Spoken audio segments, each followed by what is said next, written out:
Hello, welcome back to the channel.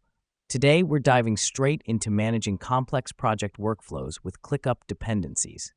ClickUp is a project management tool that simplifies workflow complexity, so let's get started. The first step is to set up your project in ClickUp. Create a new space, list, or folder, and add all your tasks. This is important because having all your tasks in one place helps streamline your workflow.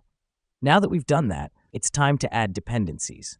On each task, identify which tasks it depends on or blocks.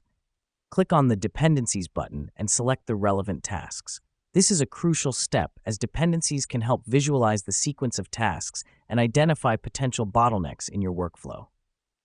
Next up, we're going to customize our task view. Choose Gantt View from the View options. This gives us a visual timeline of our project, showing the chronological order of tasks and their dependencies.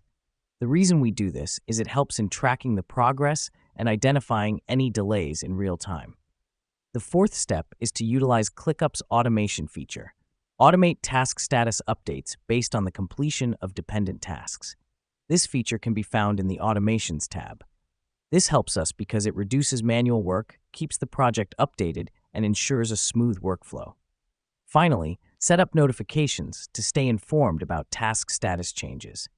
Go to your profile settings, click on Notifications, and customize as per your needs. Let me explain why this matters. Notifications ensure you don't miss any updates and can promptly address any issues that may arise. And just like that, you've learned how to manage complex project workflows with ClickUp Dependencies.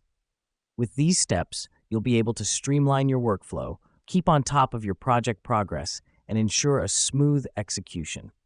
Remember, the key is in setting up dependencies correctly and utilizing ClickUp's powerful features to your advantage. Thank you for joining us, and we look forward to helping you master other aspects of project management in our upcoming videos. Until next time.